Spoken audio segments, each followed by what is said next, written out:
Bonjour, bienvenue dans la série sur l'électrodynamique classique. Donc toujours dans les symétries et les rotations. Alors lorsqu'on considère des champs électromagnétiques et d'autres grandeurs physiques, on se trouve en présence d'une ou plusieurs fonctions des coordonnées et éventuellement d'autres variables cinématiques. Se pose alors le choix d'une vision active ou passive des rotations. Dans le point de vue actif, les axes de coordonnées sont considérés comme fixes et le système physique subit concrètement la rotation. Dans le point de vue passif, ce sont les objets qui sont fixes et les coordonnées qui sont basculées pour faire la rotation. Alors, soit par exemple deux particules chargées, les deux points de vue sont totalement équivalents. Alors, soit par exemple deux particules chargées de position initiale x1 et x2, donc on a les axes, on a O, x1, charge q1, x2, charge q2, et une rotation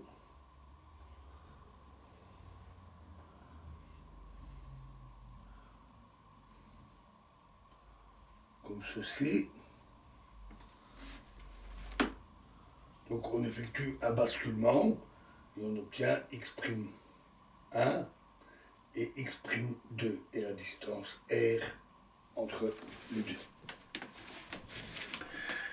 Donc soit l'action d'une rotation, ces positions deviennent x'1 et x'2.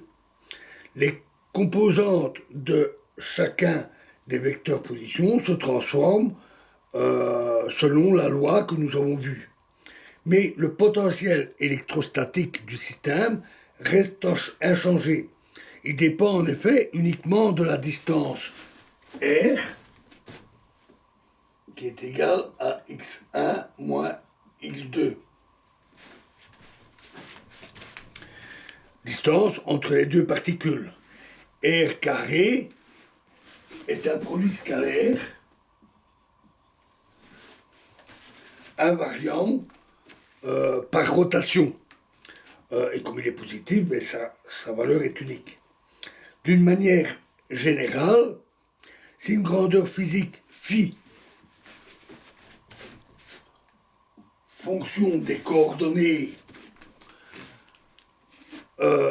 est collectivement désignée par xi, et incluant éventuellement des grandeurs comme les vitesses et les quantités de mouvement, si cette grandeur phi est invariante sous l'action d'une rotation de xi en x'i,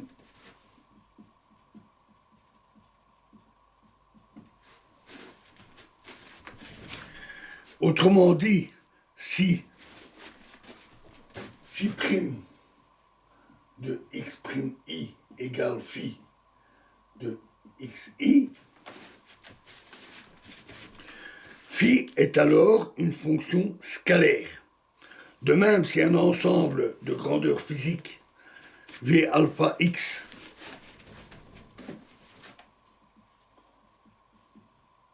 v alpha xi avec alpha égale 1, 2, 3, vérifie sous l'action d'une rotation la relation v' alpha x prime i égale somme sur bêta de a alpha bêta v bêta de xi.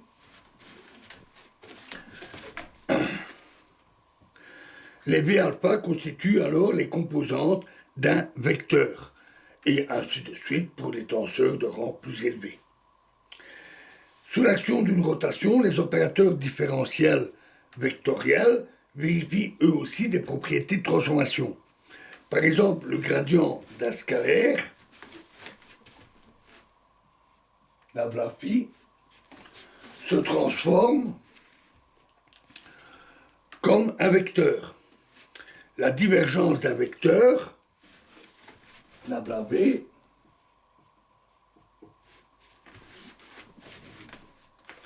est un scalaire. Et le Laplacien, nabla carré,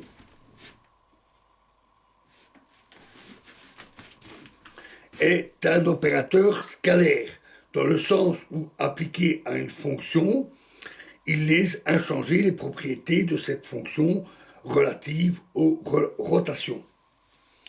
Le produit vectoriel de deux vecteurs, A égale B croix C,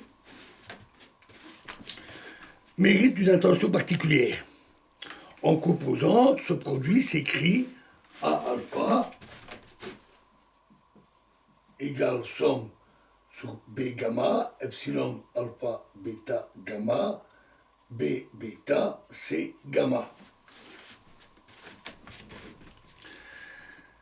Avec epsilon alpha bêta est égal à plus 1 pour les permutations pour alpha égale 1, bêta égale 2, gamma égale 2, égale 3, pardon, et pour les permutations cycliques associées, epsilon alpha bêta gamma égale moins 1 pour les autres permutations, et il s'annule dès que deux indices sont égaux.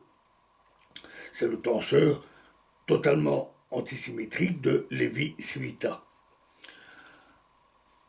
En raison de la présence de deux vecteurs dans le membre de droite, le produit vectoriel possède quelques attributs d'un tenseur de rang 2 antisymétrique. Ce tenseur, n'ayant que trois composantes indépendantes, on le traite comme un vecteur. Cette pratique n'est bien entendu justifiée que dans la mesure où, sous l'action d'une rotation, ce tenseur se transforme selon la loi des vecteurs. En fait, la loi de transformation du produit vectoriel est explicitement A'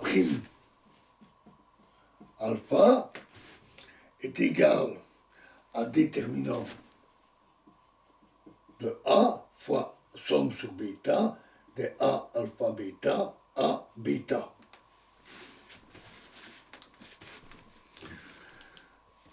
Pour des rotations propres, c'est le seul type de rotation que nous avons considéré jusqu'ici, déterminant de A est égal à plus 1. Et ainsi, cette transformation est cohérente avec la transformation des vecteurs. Sous l'action d'une rotation propre, le produit vectoriel se transforme comme un vecteur. Pour les rotations impropres, le déterminant est égal à moins 1, il y a un changement de signe, donc là, c'est différent. On parle parfois de vecteur axial. Voilà, et nous verrons la suite dans la prochaine vidéo où nous parlerons des inversions spatiales et temporelles. Je vous remercie.